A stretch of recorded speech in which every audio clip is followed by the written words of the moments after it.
Well, hey there, everybody. Welcome to another edition of Cambridge Inside Out. I'm Robert Winters, and once again, I'm going to be doing this solo. Um, I thought maybe what I would do uh, this time around here is just sort of kick off with just a little bit of a project that I'm started working on just a day or so ago. That I don't know, maybe it's of interest to some folks, maybe not. It's really, quite honestly, it's sort of based on the fact that we are kind of living, I wouldn't call it necessarily a news desert, but the paper of record for ever since the founding of City of Cambridge in 1846 is the Cambridge Chronicle, and it's kind of been lacking, shall we say. It has no regular editor, not since Will Dowd left. And so we're kind of reliant on others. I do my part in some ways. The folks over at Cambridge Day do their part, but there are various other entities that are in one way or another helping to contribute to local news. So what I thought I might also say, as I sort of jump over to this screen here, that sometimes those of us who follow civic affairs in Cambridge, we forget that we actually have Somerville, Belmont, Watertown, Boston. Just for those who haven't heard of that little town just to the south of us. And Boston consists of many, many neighborhoods. And so what I thought I would do, just somewhat on a lark, but I think really with some sense of purpose, was to just start gathering. It'll take a little time to do it. All the various news sources that are actually available in and around Cambridge. Today, I actually had a few suggestions from some other people, so I invited people to just click and let me know if they had some additions. So I added some. I'm actually reminded Adam Gaffin, who is responsible for Universal Hub. Once upon a time, many years ago, actually, come to think of it, for those of us who had been doing some kind of interaction via online, but had never met each other in person, we actually organized a little get together for various people who were maintaining what you might call civic blogs or web blogs, as they were once then called. And people who had been contributing but never actually met each other in person. So we met down at Doyle's in Jamaica Plain over some beer and pizza, which was really great, actually. Kind of wish we'd do it again, just get some of the people who are doing similar, efforts in their own little ways to just get together, compare notes, do things like that. So anyway, what I did was just somewhat randomly just started grabbing various sources that I was aware of and some that I was not aware of. There are actually some groupings like called the Advocate for covering Malden, Everett, Revere, and Saugus. The Gannett Corporation, which owns the Cambridge Chronicle, they have a lot of papers that they have in various communities. I'll grow this list eventually, but I just happened to grab the Newton tab, Cambridge Chronicle, and Waltham News Tribune, but there are certainly plenty more to be added there. One of the ones I thought I would do for those who've never really clued into Universal Hub, which I think has been a great resource for quite a few years, in addition to the main Boston, the hub, of course, refers to Boston. They put together individual pages for many, many, many communities. And as somebody pointed out to me, but I guess I'd already known about it, but I just had hesitated to include it. There's an entity which is funded from, I actually forget who the ownership of patch.com is, but I think there is a certain amount of money is paid for people to help orchestrate some of these things for many, many, many communities. I think it's all around the country, but certainly in Massachusetts, these are all online resources. So anyway, if there are any additions that you know of that you want to sort of toss in here, I included some of the local university papers, including the Crimson, which occasionally is factual, and occasionally useful. But if you've got any suggestions, you can sort of help add to this. I'm not quite sure ultimately what the finished product is going to be. Whether it's going to be, just one page of local news, because I kind of have that going, or whether I'll group it by communities or by there are these natural groupings like those which are owned, part of the chain, the Gannett Corporation, as well as the Patch, etc. So anyway, maybe I'll do multiple ways of listing it here, but I thought, for those of us who occasionally live in our little Cambridge silo, it's not a bad idea to kind of look all around us. And even for those who just want to look locally, just to be aware that there are a few sources, and maybe there should be more.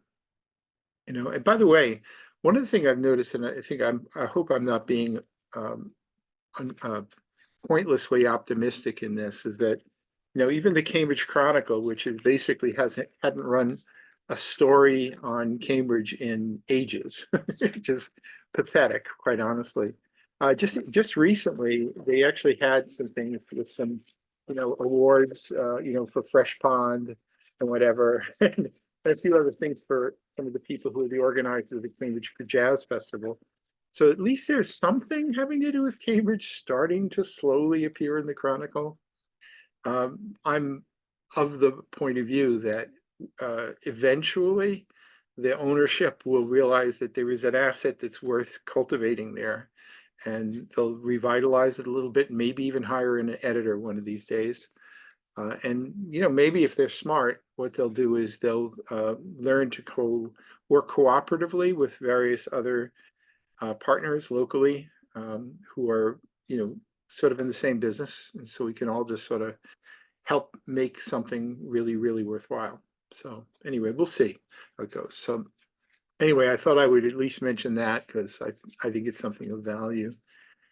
Another thing thought I'd mention is I went to well, I mean, it was a sort of a crossing of several things. I think every year on Valentine's Day, I'm always reminded of the fact that I arrived here on Valentine's Day as I recently wrote, on the shores of Cambridge, washed up on the shores of Cambridge, after the blizzard of 1978. So it's actually been 46 years, which frightens me when I even think about that. But the truth of the matter is that I was planning to come up here. I had applied to go to graduate school, had not yet been accepted, but I was going to live here anyway. And I couldn't get here because the blizzard of 78 had closed down the interstates. And the first day that I was able to get out of New York and come up to Boston was on Valentine's Day. So it's very easy to remember, blizzard of 78, Valentine's Day, that's when I got here, right? So anyway, so I always think back about how, there's this, I once wrote a piece, over 25 years ago now, I think, called, just noting the fact that I had been living in Cambridge for 20 years. And yet I will never be a native, right? So, which led to some wonderful responses, including one absolutely marvelous piece by Glenn Kuchar called "How to Become a True Canterbridgian," which, anyway, these are the things I think about at this time of year. So it's not, you'll never be a native as such, but you can basically hang with the bros, and you can be, if you can find Patty's lunch and have a beer, you're sort of you're getting started at least, So anyway, that happened to coincide with my going to meeting a Cambridge City Council. It was kind of I think purposefully not well advertised meeting where the councilors were going to get together to talk about their revising their goals and objectives, which is something they say they want to do regularly, but they never seem to get around to doing it regularly. I think the last update was adopted in October of 2017, which is now well over 6 years ago. So so much for annual updates to your goals and objectives, right? But and by the way, the existing goals and objectives, which I've sort of keep on my website so people can find it, because usually you can find things a little easier on my site than you can on the city site. I guess the guiding principle, I guess a good word somebody introduced me to some months ago was the word anodyne. It's sort of pretty commonplace, doesn't really say a whole lot, Like if you say that what we believe in is we want to be accessible, deliberate, diverse, efficient, equitable, innovative, navigable, neighborly, resilient, and rooted. I guess we could all say that, right? So it doesn't really distinguish the Cambridge City Council from any sort of well-meaning person or organization, quite honestly. There's also a list of 12 goals, not surprisingly, and it's not, I don't think it's necessarily in priority order, but it might be. Goal number 1 was increase access to affordable housing for all income groups, and so on and so on and so on. I won't go through it all. But so they gathered together. Originally, it was supposed to be over at the Foundry, and then the last minute, I think because there was a threat of 12 inches of snow, which none of which ever arrived. But they moved to City Hall Annex, which just happens to be, I mean, I could roll out of bed and be there in about a minute. It's that close to me. So I went to the meeting. And it's sort of interesting, no public comment or anything like that, but it's sometimes good to witness this stuff just to see what people are thinking. I don't believe it was televised. Pretty sure it wasn't televised, but it might have been. I'm not really sure. Anyway, it's interesting because so you get, I think there were 8 city councilors present. One of them, Councilor Wilson, was checking in via Zoom. And it's a gathering where they can kind of let the hair down, so to speak, with city staff, some of the major city staff, city manager, deputy city manager, and a few other sort of major figures. Certainly people from the city clerk's office were monitoring the Zoom part of things. Anyway, I always find it interesting. It's kind of one of those exercises that only a civic nerd could love, but but there are the usual civic nerds like me, John Hawkinson, and one rather forgettable other third player there as well. But anyway, it was interesting, and I found myself sort of jotting down some notes, and it kind of led to my writing a bit of an essay on Valentine's Day that I just called "Random Thoughts." But it was largely spurred just by notions and things that I saw rooted in that meeting. One of the things that I found noteworthy, only because it's something I've experienced myself over the years, is sometimes rather than getting together, 9 city councilors, some city staff, and just shooting the breeze, and figuring out what they have in common and what their principal goals are, they bring in a facilitator or a facilitation company in this case, which involved 2 people. And when I've worked in various programs, like when I worked for the Office of Minority Education at MIT and various other things, we would have some of these sort of facilitated meetings. I hate them. I mean, I really hate them. Where there's, in some respects, the facilitating company, maybe they're helpful in some ways, but in a way, they're sort of in a business of keeping contracts coming, and so there's a sort of a way you do facilitation that I think tries to make you be as essential as possible, whether they really need you or not.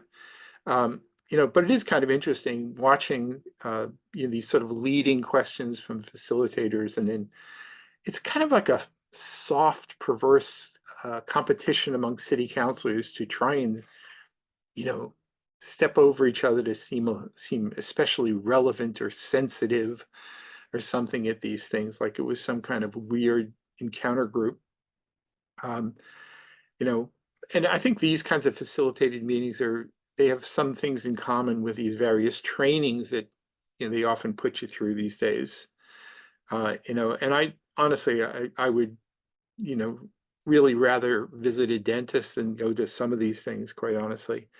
But there's some interesting things that you can learn. You can certainly get see a different side of your elected officials than maybe you see when they're sort of doing their usual performance at city council meetings. One of the things that I think it was somebody, I think it was one of the city councilors noted, was something that I wish more of the councilors would understand, which is that there's a big difference between sort of the performative aspect of a city council meeting, which, by the way, didn't used to be so performative. It used to be more of a business meeting back before there were cameras and Zoom and all of those things, where now it's sort of like you're trading off your speech making. I think the only one who used to really make speeches years ago was Al Vellucci, and those were just because that was just the way Al Vellucci was. But now it seems like you get your time, you make your speech, and do all of that. But whether you're actually getting anything accomplished at a city council meeting or not is really, I think that's debatable. But the city council subcommittee meetings, or we just call them committee meetings, would often be a place where actual work would take place. It tended to be a little bit more informal. And at least in the better days, these committee meetings, if you were a member of the public who had something worthwhile to say, you'd often be invited in to speak freely. And it wasn't just sort of like it is now during public comment at various meetings, where basically they shove it all either at the beginning or at the end of a meeting. You're given a fixed let's say typically 2 minutes these days to make a little short speech and then shut up and sit down. But it's committee meetings, it used to be a little bit more informal. And, unless you were just howling at the moon, if you said something intelligent, it would actually be a back and forth with the elected officials, and you sort of would, maybe kind of help shape things a little bit and be constructive. So I always like to do those sorts of exercises. They were pretty good. Nowadays, as I say, it's a little bit different right now, where public comment and public input is, I mean, again, some can argue with this, but I do find it to be largely performative. You're not really part of anybody's conversation. You're just, you're making a speech, or you're there with a group of people who are, howling about something or other, and not necessarily getting good stuff done. But anyway, that was interesting. Another thing that was suggested, which I found interesting because it brought back a lot of memories, is one of the counselors suggested that Cambridge should adopt something like, I think Somerville uses, called the 311 system, which is basically a single point of contact where you can, you dial 311, and then I think it's sort of like 911 for emergencies. There's another similar kind of line for, if somebody's in some sort of distress. And I think this is more for like when you need to get something fixed. And I got me to thinking. I said, it seems like we're in this constant state of reinventing the wheel. So once upon a time, it actually worked pretty well, quite honestly. If there was a problem, you called Public Works, and they were incredibly responsive and cordial, friendly, and available 24 hours a day. So even whether it's something as simple as a missed trash pickup, or a pothole, or there being a car crash and there was debris all over the road, you could reach them, and they were very responsive. Maybe that kind of became less so over time. I wouldn't necessarily say that about Public Works. I think they tended to be pretty good and remain pretty good. A very service-oriented department. But they started. And it used to be the case that if you didn't want to do that, if you happen to know a city councilor, you called up a city councilor, and then the city councilor would file an order asking the city management or city departments to look into a particular problem. We've kind of moved away from that. They established a system where councilors could just enter these things as sort of almost like work orders. And then I think that's kind of interrelated with the so-called SeeClickFix system that we have now, where whether you're complaining about graffiti complaints, potholes, blocked bike lanes, they have a growing list of gripe categories, and you chime in that way. But I find them to be somewhat responsive. Maybe because some of them know me, maybe they want to be extra helpful. I don't know. But apparently some people feel that the SeeClickFix system is now less than responsive, and it takes either forever to get a response. And I think it probably varies from department to department. So they were suggesting, well, maybe we should move to this 311 system. And I thought, all this constant revision, I don't know that it necessarily really makes things better. Why don't you just sort of just maintain what you got, and maybe you'll do a little bit better than that. I think there was one city councilor, it was actually Ed Sear years ago. We were walking back from something. He actually said to me something was pretty profound. He said, the number of phone calls that we get asking us to do something is an interesting measure of dysfunction in the city. So in other words, if everything's really, really functioning properly in the city, city councilors probably wouldn't get that many calls because everything's working fine. It's kind of like when there are, I think many people have pointed out that complaints tend to outnumber compliments, because if you're happy, you just go, all right, I'm happy, see ya. You don't feel the need to, send in a message saying thank you. But if you're, pissed off about something, and then you want to show up and, howl about it. It's kind of interesting. But one other thing it kind of triggered was a memory of some years ago. It was actually something that was forwarded by, I think it was when Jim Browdy was on the city council for one term, from 2000 to 2001, where he and maybe a couple of other councilors proposed establishing what they called an ombudsman's office. So in other words, the idea being that rather than contact city councilors when you've got a problem or you need some information, you call the ombudsman's office. And it sounded like a good idea. Some people did that. But after a very short while, city councilors said, wait a minute, this is not a good idea at all. Because part of the stock and trade of being a city councilor, especially if you're a constituent services oriented city councilor, was you want to be known as the guy who helped out the citizen. So to whatever degree you bypass the councilor and just go directly to an ombudsman who then fixes the problem, then there's no city councilor to take credit. There's no city councilor who you feel obliged to give them a #1 vote in the next election. So rather quickly, the idea of an ombudsman office just disappeared. I think it got no support because people said this is not in our political best interest. It always reminds me of a interesting phrase that my friend David Good once said in talking about some of the rent control battles in Cambridge. He said that the reason why they would, until question 9 settled it with a state ballot question, the truth is that many city councilors didn't want to fix rent control and make it work better, because to whatever degree there was a danger of it being taken away, then you left people on edge. And so you wanted to vote for your pro-rent control city councilor to help keep it going or strengthen it. Or if you're dead set against rent control, you would want to call up Billy Walsh or someone else in order to rail on them, and then they would be your advocate.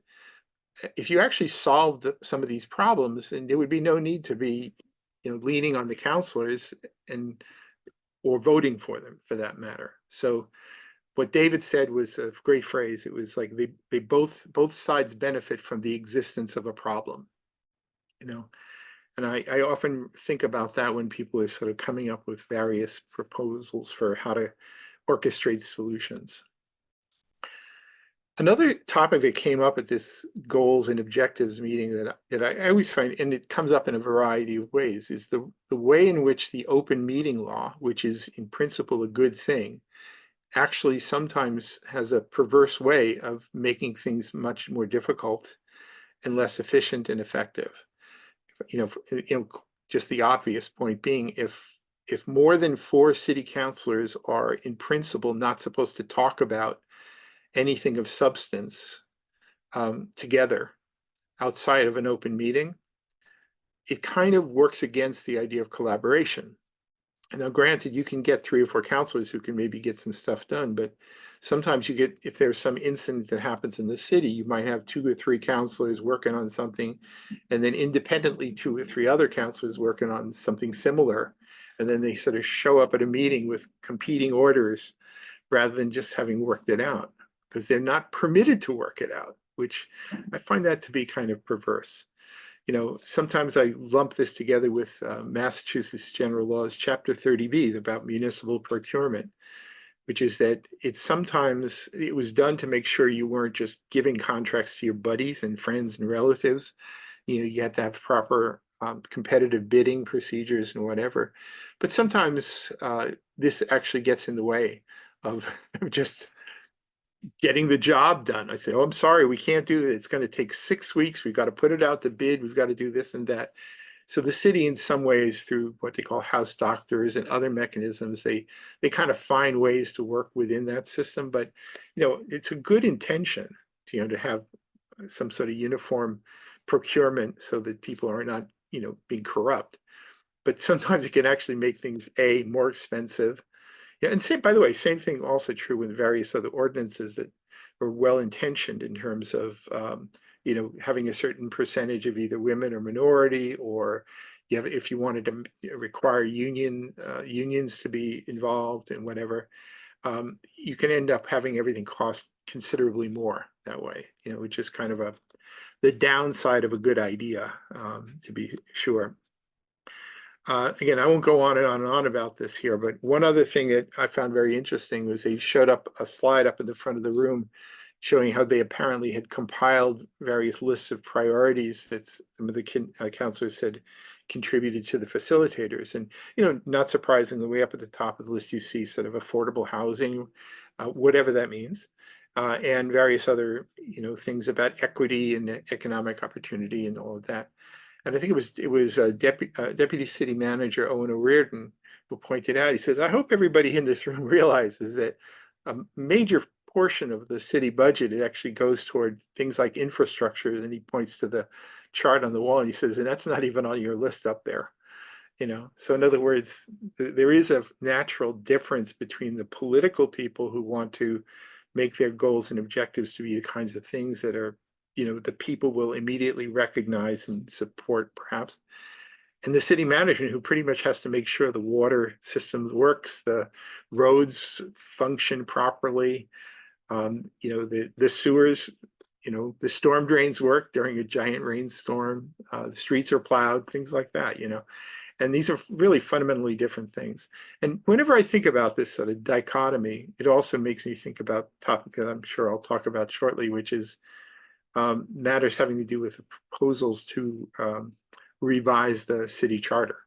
There are these two competing proposals. One is to maintain a city manager form of government, a council manager form of government, versus a strong mayor, where the mayor becomes essentially takes on the role of a city manager, possibly with an assistant that does more management, perhaps, but and I think when you actually look at it, how this works in other cities, what you typically see is strong mayor systems tend to be sort of greatest hits type of government, where everything is driven by populism and throwing people a bone, giving them nice things that they make them happy.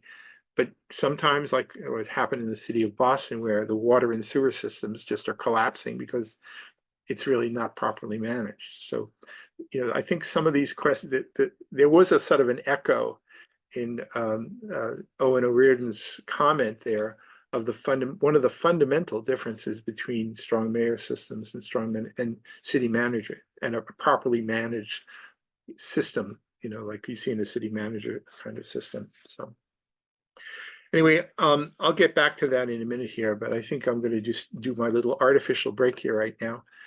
To break this up into 2 programs, even though we're doing it when recording here. So I'll be back momentarily here on Cambridge Inside Out.